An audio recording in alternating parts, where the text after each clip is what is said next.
자, 오늘은 다시 마태복음으로 돌아와서 마태복음 2장입니다. 마태복음 2장 1절부터 23절까지 제가 먼저 한 절 읽고 여러분이 한 절 읽고 마지막 절은 같이 합독하겠습니다. 마태복음 2장 제가 먼저 읽겠습니다. 헤로드 왕 때에 예수께서 유대 베들레헴에서 나심에 동방으로부터 박사들이 예루살렘에 이르러 말하되 유대인의 영으로 나신 이가 어디 계시냐? 우리가 동방에서 그의 벽을 보고 그에게 경배하러 갔노라 하니. 헤롯 왕은 온 예루살렘이 듣고 소동한지라. 왕이 모든 대제사장과 백성의 서기관들을 모아 그리스도가 어디에 나이 있냐 물으니 이르되 유대 베들레헴이오니 이는 선지자로 이렇게 기록된 바 너도 유대 땅 베들레헴아 너는 유대 고을 중에서 가장 작지 않아. 내게 한 달이 자라 나와서 내 백성 이스라엘 부자가 되리라 하였으리이다. 이에 헤롯이 가만히 박사들을 불러 별이 나타날 때를 자세히 묻고 베들레헴으로 보내려 했는데 가서 아기 대하여 자세히 알아보고 찾거든 내게 보하여 나도 가서 그에게 경배하게 하라. 박사들이 왕의 말을 듣고 갈새 동방에서 보던 그 별이 문득 앞서 인도하여 가다가 아기 있는 곳 위에 머물러 서 있는지라. 그의 별을 보고 매우 크게 기뻐하고 기뻐하였다. 집에 들어가 아기와 그의 어머니 마리아가 함께 있는 것을 보고 엎드려 아기께 경배하고 보배압을 열어 황금과 유향과 모략을 예물로 드리니라. 그들은 꿈에 헤롯에게로 돌아가지 말라 지시하심을 받아 다른 길로 곧게 돌아간다.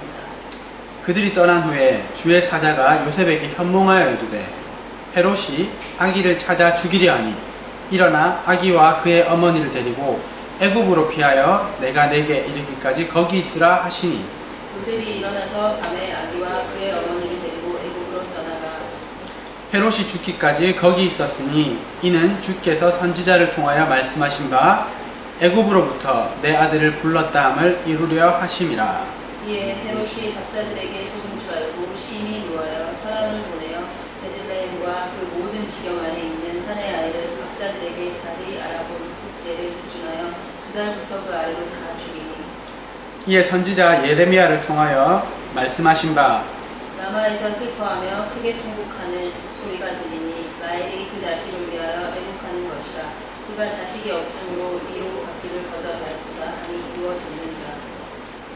헤롯이 죽은 후에 주의 사자가 애굽에서 요셉에게 현몽하여 이르되 일어나 아기와 그의 어머니를 데리고 이스라엘 땅으로 나가라. 아기의 목숨을 찾던 자들이 죽었느니라 하시니 요셉이 일어나 아기와 그의 어머니를 데리고 이스라엘 땅으로 들어가니라.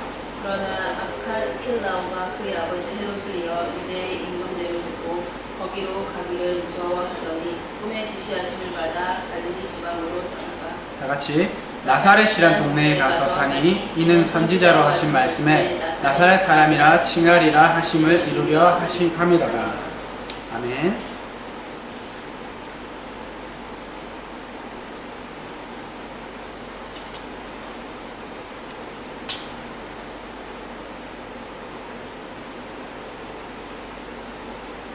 자, 우리 오늘 마태복음 두 번째 시간입니다.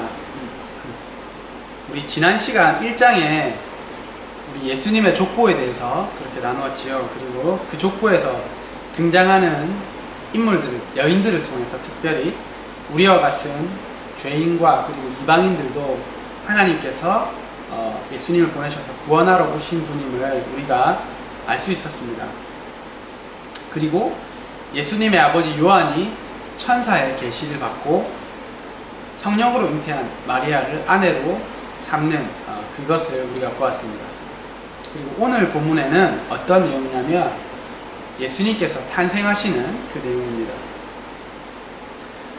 오늘 본문에 예수님께서 탄생하셔서 동방에서 박사들이 유대인의 왕으로 나신 예수님을 경배하러 오는 장면과 이 소식을 들은 헤롯 왕이 예수님을 죽이려고 하고 이에 예수님의 가족이 이집트로 피신했다가 이스라엘 나사렛이라는 동네에 돌아오는 그것이 오늘 2장의 내용입니다.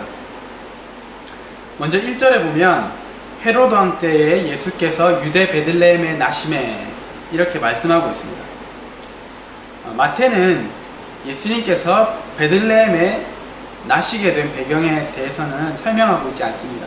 그런데 우리 누가복음에는 이 일이 나오거든요. 예수님께서 태어날 당시에 로마의 황제는 가이사 아구스도라는 사람이었습니다. 근데 이 사람은 로마 제국에 속한 모든 사람이 자신의 속한 고향에 돌아가서 호적할 것을 명령했습니다.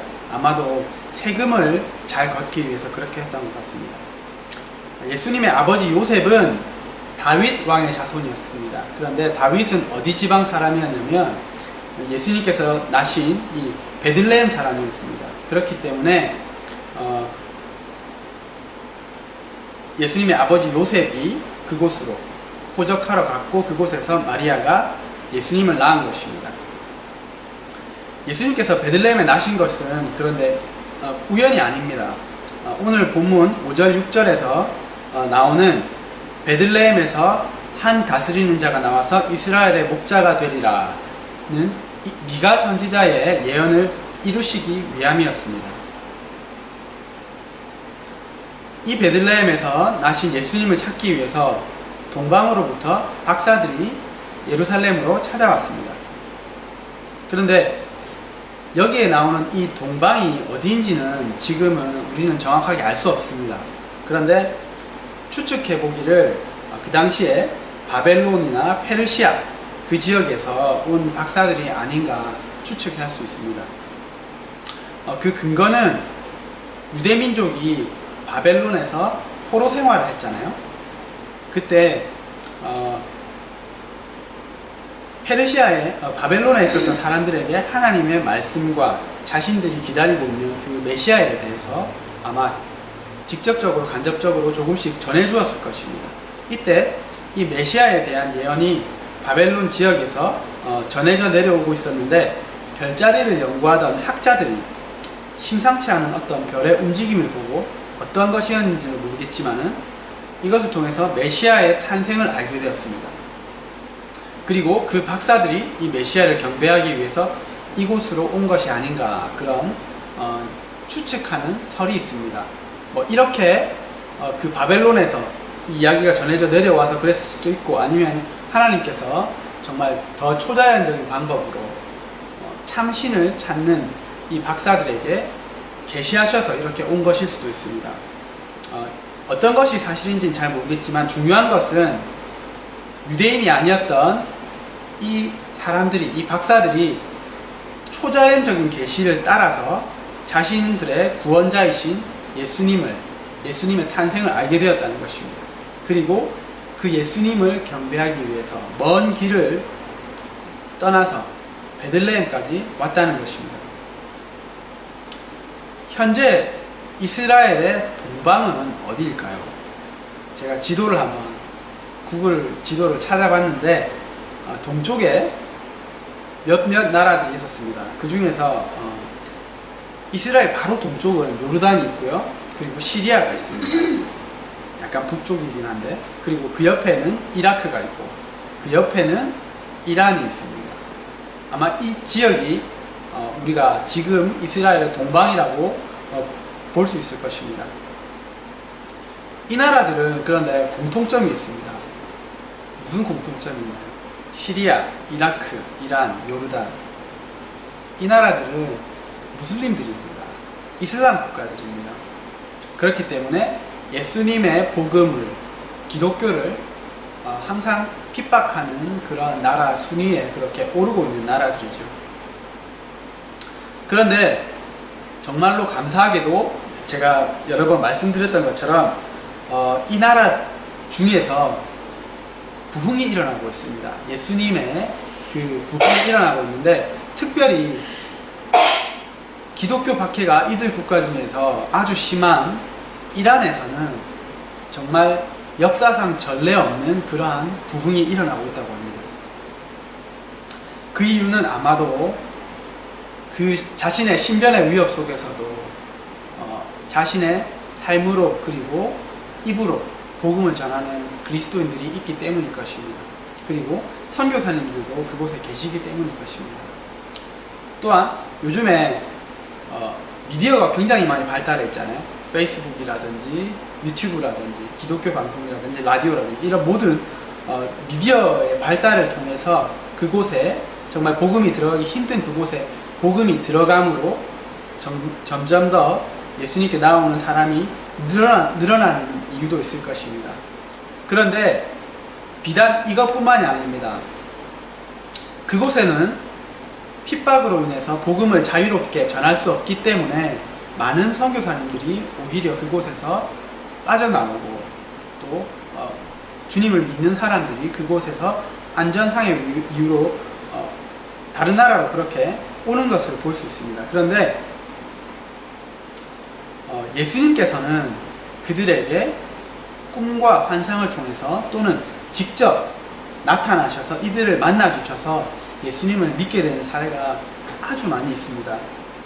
이와 같은 무슬림들이 예수님을 만난 이야기, 예수님께서 자신을 찾아오신 이야기, 꿈에 만나주신 이야기, 이런 무수한 얘기들이 그리고 간증들이 유튜브에 올라와 있는 것을 볼 수 있습니다. 그리고 그들의 간증이 재미있는 그런 이야기로 영화로 이렇게 제작돼서 우리가 보는 그런 것들도 많이 있습니다. 그 중에서 제가 기억에 남는 것이 하나 있는데 이 남자가 어느 나라 사람이었는지는 잘 기억이 나지 않습니다. 그런데 이 사람이 굉장히 독실한 무슬림이었습니다. 정말 독실한 무슬림으로서 무슬림들은 자신들이 죽기 전에 해야 하는 그러한 의무들이 있습니다. 그 중에서 성지순례를 꼭 가야 되는데 이 사람이 성지순례를 가게 된 겁니다. 아마 사우디아라비아에 있는 메카에 갔던 것 같습니다. 메카에 가서 그 카바라고 하는 그 신전에 있는 돌을 막 도는 그런 걸 많이 보셨을 거예요. 이 사람도 그걸 하러 그곳에 갔는데 아주 많은 사람들이 그곳에 가지 않습니까? 그래서 그 사람들이 들 같은 데서 그 근처에 있는 들 같은 데서 텐트를 치고 천막을 치고 잠을 잡니다. 근데 이 사람이 문제가 있었어요. 이 사람은 무슬림이었는데 무슬림은 원래 술을 마시면 안 되잖아요. 근데 술을 몰래 마시는 그러한 버릇이 있었어요. 그리고 술을 마시면 아내를 폭행하는 거예요. 근데 정말 독실한 무슬림 신자로서 내가 이러면 안 되는데 자꾸 술을 마시고 아내를 폭행하는 이것을 끊을 수가 없어서 내가 이 성지순례에 와서 이번만은 꼭 이 버릇을 고치고 말겠다. 알라의 힘을 입어 내가 꼭 이것을 고치고 말겠다 하는 각오로 이 성지순례에 온 것입니다. 근데 그 성지순례 그 근처에서 텐트를 치고 자면서 그렇게 기도를 했습니다. 정말 참신이신 알라님, 저를 도와주십시오. 제가 이 술을 끊고 이 아내를 폭행하는 이것으로부터 자유할 수 있도록 해방시켜 주십시오. 제 힘으로는 이거 되지 않습니다. 참신이신 알라여, 나에게 나타나 나를 도와주십시오. 이렇게 기도를 했는데 그날 밤에 꿈에 예수님이 나타난 겁니다. 그래서 아니 그 무슬림들도 예수님을 믿긴 믿거든요. 좋은 선지자로 믿습니다. 뭐 예레미야나 이사야처럼 그런 선지자로 믿는데 아니 그 사람들은 예수님이 이사라고 부르니 왜 이사가 나타났습니까? 나는 알라를 구했는데 알라를 만나기를 구했는데 왜 당신이 나타났습니까? 예수님께서 하시는 말씀이 당신이 네가 참신을 찾지 않았느냐, 참신을 구하지 않았느냐, 그래서 내가 온 거다. 네가 믿는 그 알라는 참신이 아니다. 그래서 그렇게 그 사람은 그날 밤에 예수님을 영접하게 되고 자신의 고향으로 가서 내가 참신을 만났는데 그분이 예수님이었다. 그것을 막 전파하면서 다니게 된 겁니다. 근데 이 사람이 그것만 전파하게 된 것이 아니라 그 사람의 행동이 바뀌었습니다. 정말 아내를 더 이상 폭행하지 않고 술을 마시지 않고 그렇게 그 삶이 바뀐 것을 보면서 그 주변에 있는 사람들도 와 진짜 알라가 고치지 못했던 이것을 예수님이 고쳤다면 예수님이 참 신이 아닐까 하면서 그들의 가족들도 예수님을 믿게 되었다는 하여튼 그러한 간증 이야기를 제가 보게 되었습니다. 이거에 아마 유튜브에도 올라와 있을 거예요. 이게 More Than Dreams라고 해서 예수님을 만난 이슬람에 대한 이야기들이 그렇게 이야기로 제작된 그러한 DVD가 있습니다. 그게 유튜브에 올라와 있을 겁니다. More Than Dreams라고 검색하시면 이것 외에도 많은 이야기를 찾을 수 있습니다. 그렇게 이러한 방법으로 하나님께서 예수님께서 직접 그들에게 꿈과 계시와 환상을 통해서 나타나시는 것입니다.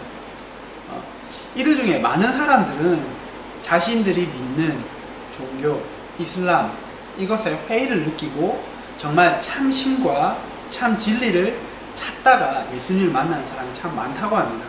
그도 그럴 것이 그들이 있는 그들의 정부, 특히 이란 정부는 무슬림 정부입니다. 이 무슬림 정부가 이끌고 있는 이 나라들이 팔레스타인도 마찬가지입니다. 너무나도 부패했고 그리고 이들의 이슬람의 폭력성과 그리고 진리와 반대되는 그러한 행동들에 이 사람들이 넌저리가 난 것입니다. 그래서 진리를 찾고 찾다가 하나님을 예수님을 만나게 되는 것입니다.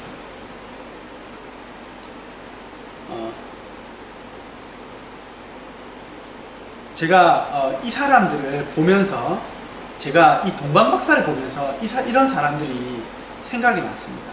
정말 이 사람들이 이 예전에 참 하나님, 참 신을 찾아서 멀리 예수님을 영접하러 베들레헴에 왔던 이 동방박사들처럼 정말 참 진리와 참 신을 찾는 이 사람들이 예수님을 만난 것이구나, 이런 것을 느끼게 되었습니다. 잠언 8장 17절에 나를 간절히 찾는 자가 나를 만날 것이다, 이러한 말씀이 있습니다. 나를 간절히 찾는 자가 나를 만날 것이다. 이렇게 이것은 지혜에 대해서 이야기하고 있지만은 이것은 참 지혜이신, 지혜의 근본이신 예수님 그리고 하나님을 말씀하고 있는 것입니다. 그래서 예수님을, 하나님을 간절히 찾는 자는 하나님을 만날 것이라는 것입니다. 우리가 기독교가 박해받는 나라에서 가서 직접 선교하지는 못합니다. 그렇지만은 예수님께서 그곳에 있는 참 진리와 참 신을 찾는 사람들, 그리고 어려움에 처한 사람들, 그곳에 있는 어린이들, 그들에게 찾아가셔서 그들을 만나주시기를 우리는 기도할 수 있습니다. 그리고 그 나라에 정말 지금 일어나고 있는 이 부흥이 더 큰 부흥의 불이 번져서 그곳에 하나님의 나라가 임하실 것을 기도함으로 동력할 수 있습니다. 또한 그곳에 있는 그리스도인들이, 하나님을 믿는 사람들이 그 핍박에 굴하지 않고 그 믿음을 더 굳건히 지키고 하나님의 은혜와 사랑으로 그 주변 지역을 물들이면서 부흥할 수 있기를 우리가 기도로 동참할 수 있습니다. 그렇게 기도하는, 그리고 개인적으로 저도 제가 살고 있는 이 호주 지역, 특히 우리 동네, 이 동네는 정말로 많은 무슬림들이 있습니다. 저희들 이웃 중에서도 얼마나 많은 무슬림들이 있는지 모릅니다.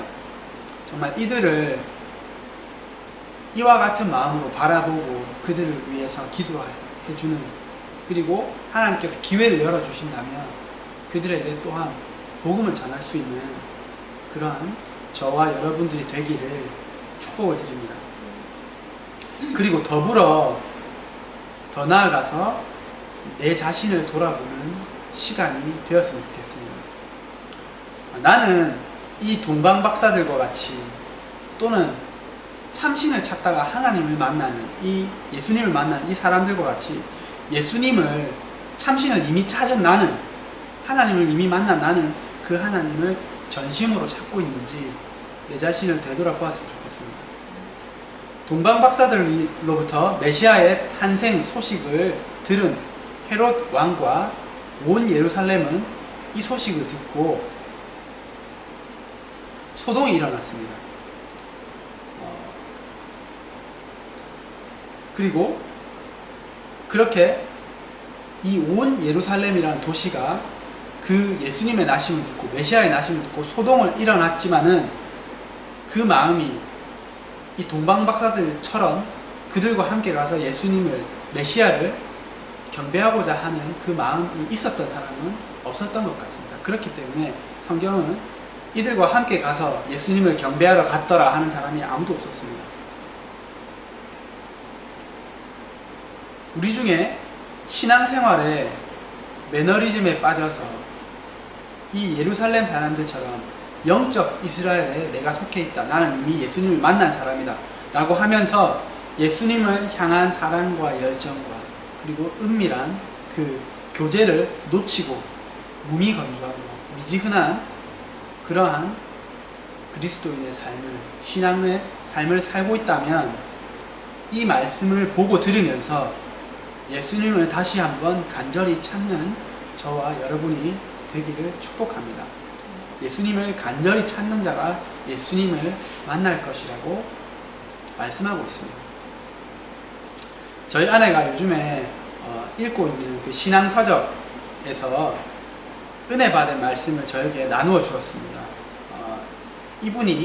이 저자분이 말씀하시기를 부부가 결혼을 해서 그 결혼 생활을 이어나가다가 신혼 생활을 그리워하는 것은 무언가 그 가정에 문제가 있다는 것입니다. 왜냐하면은 올바른 부부는 시간이 지나감에 따라서 그 사랑과 애틋함이, 그 애정이 점점 더 깊어지기 때문에 더 깊은 사랑으로 들어가고 싶지, 다시 그 신혼 초에 그 서로 맞추면서 그렇게 살아갔던 그 시기로 돌아가고 싶어 하지 않는다는 겁니다. 개인적으로 저희 부부도, 저도 좀 그런 것 같습니다. 신혼생활에 그러한, 물론 설렘도 좀 있었지만은 그러한 맞추면서 오는 그 마찰과 이런 것보다 지금 서로 알아가면서, 그리고 앞으로 더 알아가면서 더 그 사랑이 깊어지고 그것을 더 갈망하게 되는 겁니다. 이것과 마찬가지로 우리의 영적인 신랑 되신 하나님과의 관계에 있어서도, 예수님과의 관계에 있어서도 하나님을 처음 만났던 그 시절에 그 뜨거움과 그 첫사랑만을 갈구하고 그리워하는 것은 문제가 있다고 이분이 지적합니다. 하나님과의 관계도 올바른 부부의 생활과 같이 시간이 지남에 따라서 하나님을 향한 사랑과 열정, 애정이 점점 더 깊어지고, 그리고 하나님으로부터 받는 그 사랑과 애정이 점점 더 깊어져서 더 깊이 들어가고 싶지, 처음에 그 사랑에 머물고 싶지 않다는 것입니다. 그리고 말씀하기를, 혹시 내가 예수님을 만난 그 첫사랑, 그 처음 설렘에만 포커스를 두고 다시 그곳으로, 그때로 돌아가고 싶어하는 그러한 현재 미지근한 신앙의 매너리즘에 빠져있는 사람이 있다면, 내가 혹시 그렇지는 않은지, 내가 그런 상태에 빠져있지는 않은지 점검해 보아야 한다는 것입니다. 만약에 내 안에 그러한 모습이 있다면 하나님과 더 깊은 사랑에 들어가기 위해서 기도하고, 또 말씀 보고, 또 하나님과 순간순간 동행하려고 애쓰면서 내가 정말 이 사랑, 하나님과의 사랑을 놓치지 않기를 간절히 사모하면서 다시 한번 그 사랑의 불을 지펴야 할 것입니다. 혹시라도 내가 만약에 그러한 사람이라면 정말, 내가 그러했구나, 다시 한번 예수님과 깊은 사랑에 빠지고 싶다, 그렇게 하나님 앞에 고백하고 그렇게 노력함으로 주님과 더 깊은 사랑에 빠지는 저와 여러분이 되시기를 축복드립니다. 동방박사들에게서 메시아의 탄생 소식을 듣고 헤롯 왕은 제사장들과 서기관들을 소집했습니다. 그리고 이들에게 말씀에 근거해서 메시아가 어디에 날 것인지 그것을 자문했습니다. 그리고 그들은 구약 성경의 예언을 따라서 그곳이 베들레헴이라는 것을 알아냈습니다. 헤롯은 동방박사들에게 메시아가 태어난 곳이 이 성경의 예언에 의해서 베들레헴이다 이렇게 알려주었습니다. 이것을 볼 때 헤롯과 제사장들과 서기관들은 하나님의 말씀인 구약 말씀을 믿었습니다. 믿었던 것 같습니다. 그렇기 때문에 이들이 이렇게 동방박사들에게 말씀해 주었던 것입니다. 이들이 메시아가 어디서 태어날 것인지에 대한 성경 말씀, 하나님의 말씀을 믿었다면 그 메시아가 어떤 분인지, 왜 오셨는지 그것 또한 알았을 것입니다.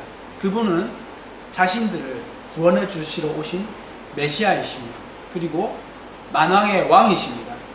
그리고 그분은 하나님의 아들이십니다. 그것을 알았을 텐데 이들은 동방박사들처럼 이 왕 되신 구원자를 맞이하거나 경배하러 가지 않았습니다.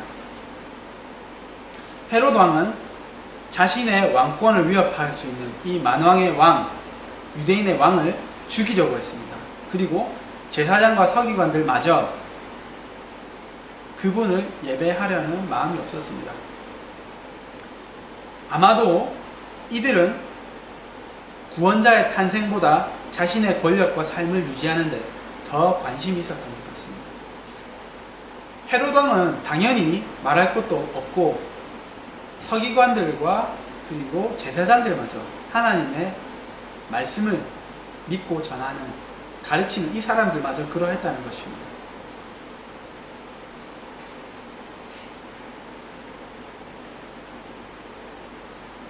예수님께서 이때 하나님의 말씀대로 초림하셨습니다.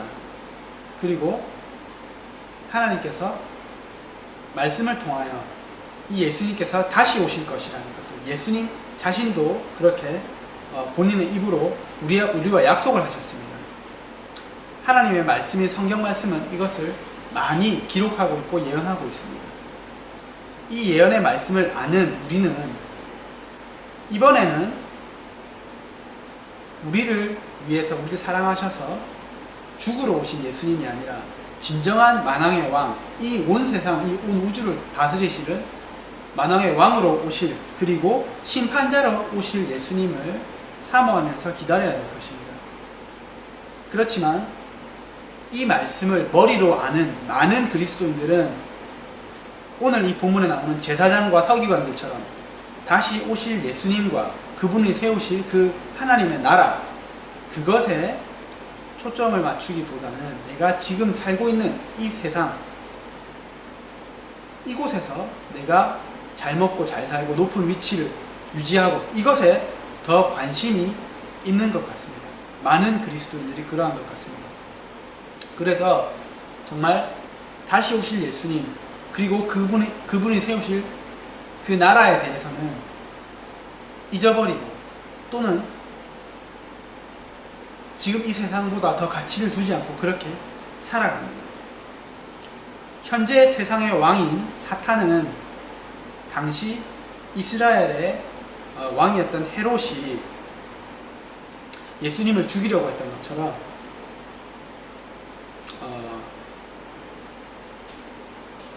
다시 오실 예수님에게 초점을 두고 있습니다. 이 사탄은 예수님이 다시 오시는 것을 긴장하면서 두려워하고 있습니다. 헤롯이 그랬던 것처럼. 그리고 그분의 오심을 막으려고 그렇게 애를 쓰고 있습니다. 많은 분들이 그런 말씀을 합니다. 우리가 마지막 때를 살고 있다. 지금 예수님께서 다시 오실 때 이런 일들이 일어날 것이다 하는 이 수많은 일들이 일어나는 것을 보면서 우리가 그때 살고 있다 이렇게 말씀하고 있습니다. 이러한 세상에 살고 있는 우리는 이 세상에서의 삶에만 더 이상 초점을 맞출 것이 아니라 예수님께서 오심을 사모하면서 기다리면서 예수님의 신부로서 정결하게 등불에 기름을 채우듯이 내 안에 성령의 기름을 채우는 지혜로운 그러한 그리스도인들이 되어야 할 것입니다. 그리고 그 나라가 오심을 기도로서 준비하고 또 주변 사람들에게 알리는 내 자신을 더 정결하게 돌아보는 그러한 우리가 되어야 될 것입니다. 정말 나의 시선을 들어서 하나님 나라를 보면서 이 세상도 살아가는 그러한 지혜로운 저와 여러분이 되시기를 축복드립니다. 미가 선지자가 이 베들레헴에 날 것이라는 이 예언을 따라서 쫓아서 베들레헴으로 메시아를 찾아 나선 동방박사들에게 자신들이 동방에서 보았던 그 별이 다시 한번 나타났습니다. 그들은 그 별을 보고 매우 크게 기뻐하면서 별의 인도하심을 따라서 예수님께서 나신 곳에 도착했습니다. 그들은 예수님을 보고 그분을 경배하고 보배압을 열어서 자신들이 가져왔던 황금과 모략과 유향을 예수님께 예물로 드렸습니다. 이들이 드린 이 예물들에는 각각의 의미가 있습니다. 황금은 무엇이냐면 예수님의 왕권을 상징하는 것입니다. 우리가 세상 왕들은 황금으로 이렇게 왕관을 만들어서 쓰잖아요. 그렇기 때문에 예수님의 왕권을 상징하는 것이고, 유약은 당시에 신에게 제사를 지낼 때 사용했던 그러한 향품이었습니다. 그래서 이것은 예수님의 신성을 나타내는 예물이었습니다.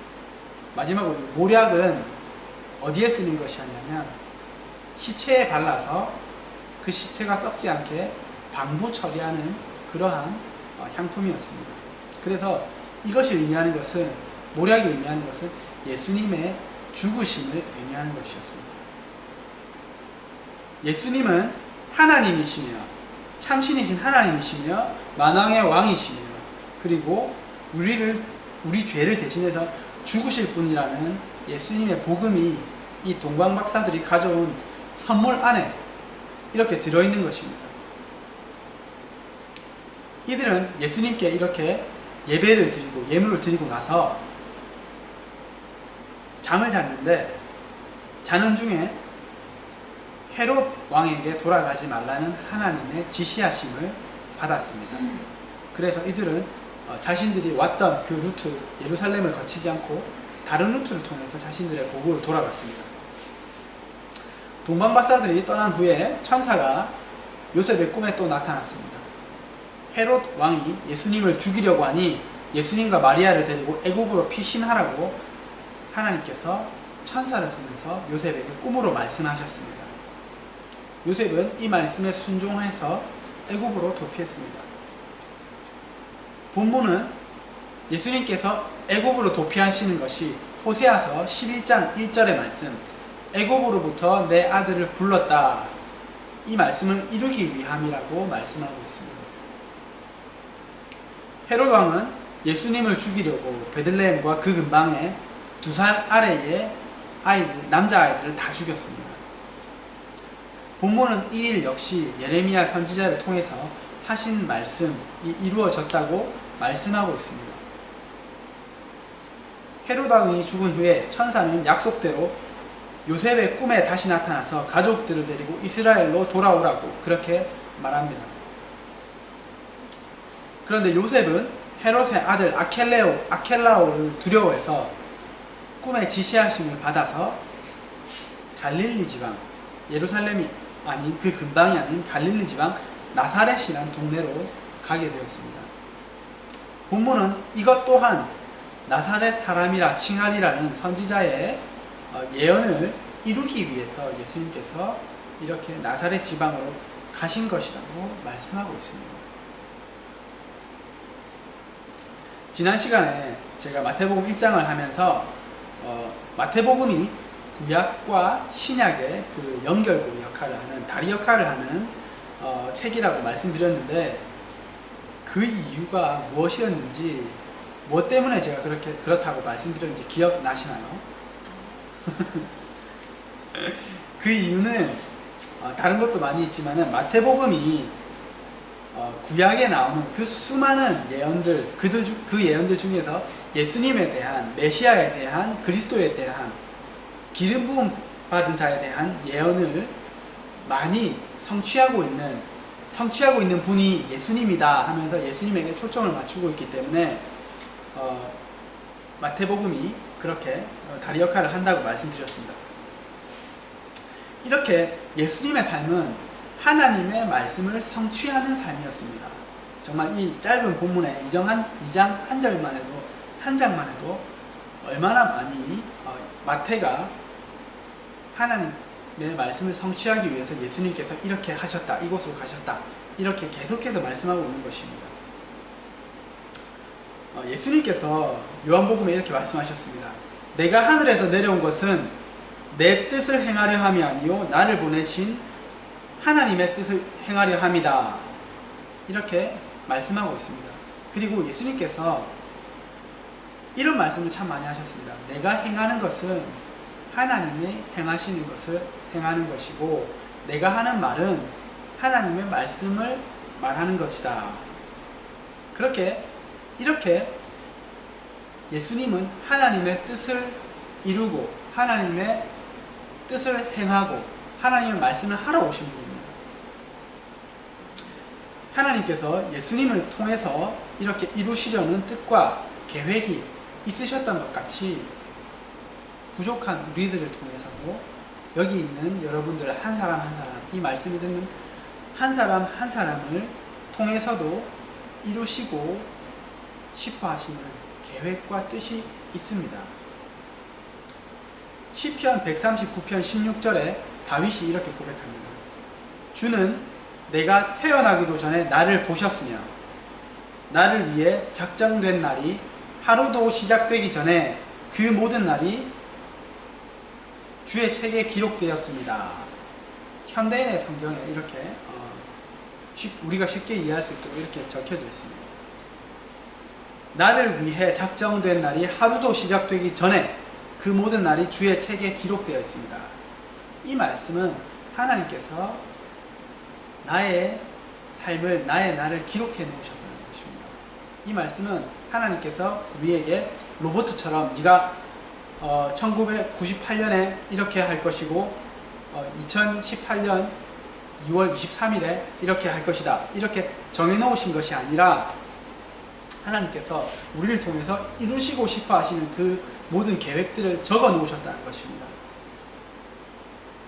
저는 이런 하나님의 뜻과 계획을 깨닫고 나서 제가 어떤 사람들을 위해서 중보기도 할 때나 또한 어떤 기도를 할 때 이 사람이 이렇게 되게 해주세요, 아니면 저렇게 되게 해주세요 라는 기도를 할 수 없게 되었습니다.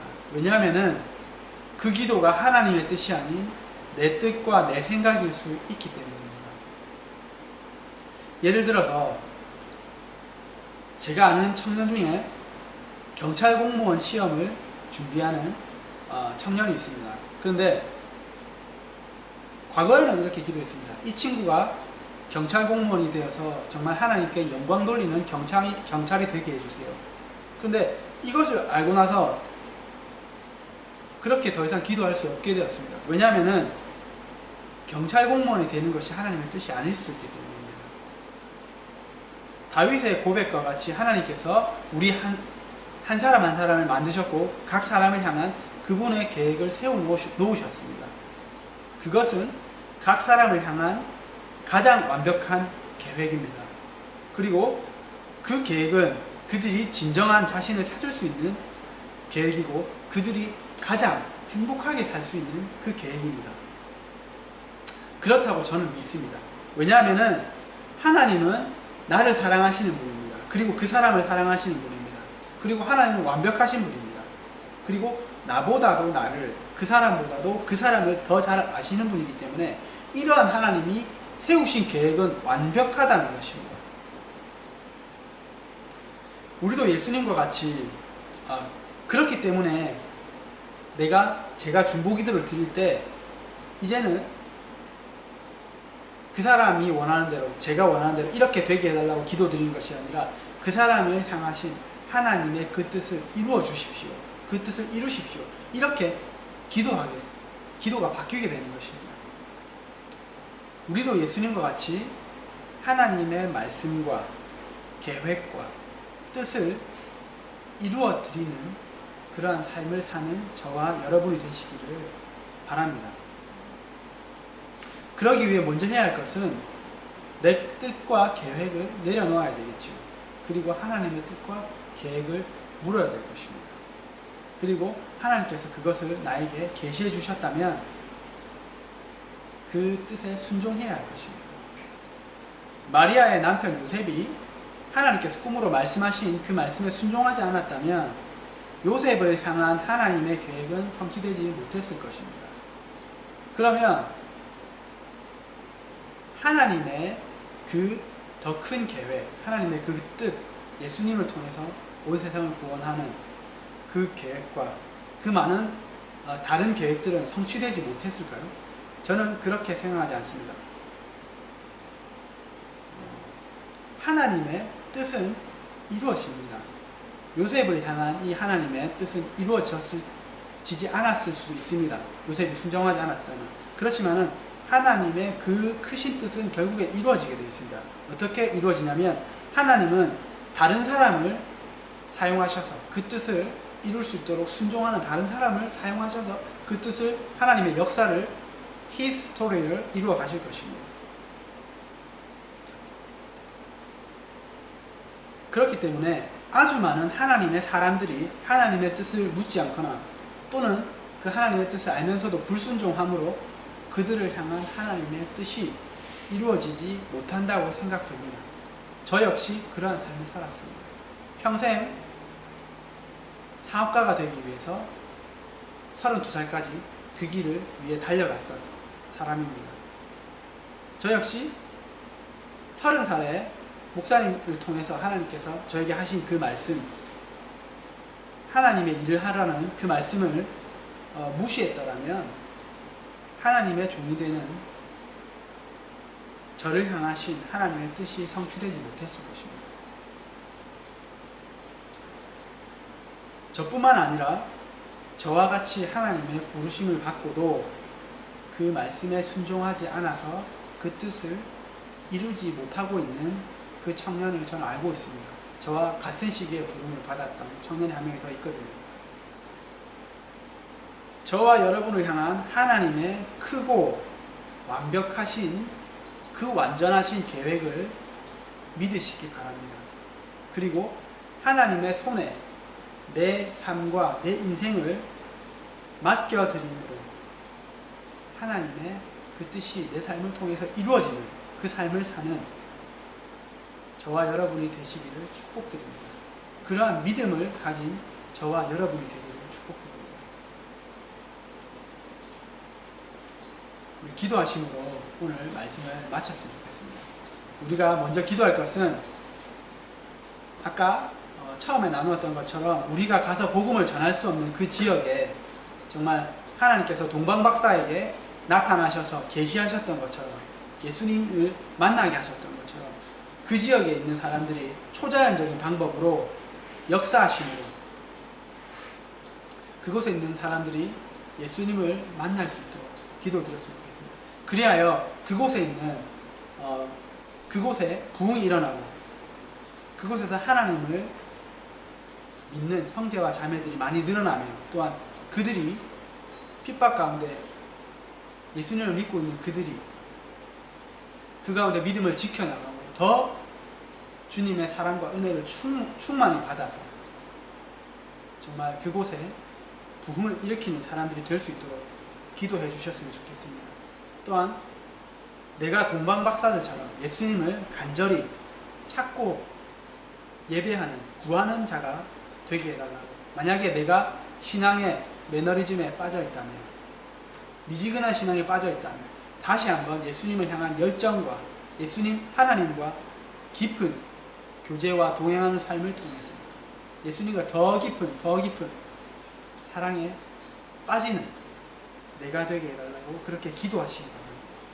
또한 세상에 빠져서 이 세상의 삶에 초점을 맞추고 살아가다가 예수님의 오심을 알면서도 놓쳐버린 그 서기관과 그 제사장들처럼 되지 않고 예수님의 다시 오심을 믿는 우리는 그것을 사모함으로 기다리며 성령 충만함으로 내 자신을 준비하고 내 옷을 깨끗이 빠는 그러한 순결한 신부가 되는 우리가 될 수 있도록, 내가 될 수 있도록 기도하시기 바랍니다. 또한 마지막으로 방금 전에 나누었던 것처럼 나를 향하신 하나님의 뜻이 내 삶을 통해서 온전히 이루어져서 정말 내가 천국에 가서 하나님을 만날 때 잘했다, 착하고 충성된 종아, 내가 너를 통해서 이루고 싶어 했던, 네가 나기도 전에 내 책에 기록해 놓았던 그 모든 일들을 다 이루었구나, 그렇게 말씀을 듣는 저와 여러분이 되기 위해서 그렇게 기도를 드리겠습니다.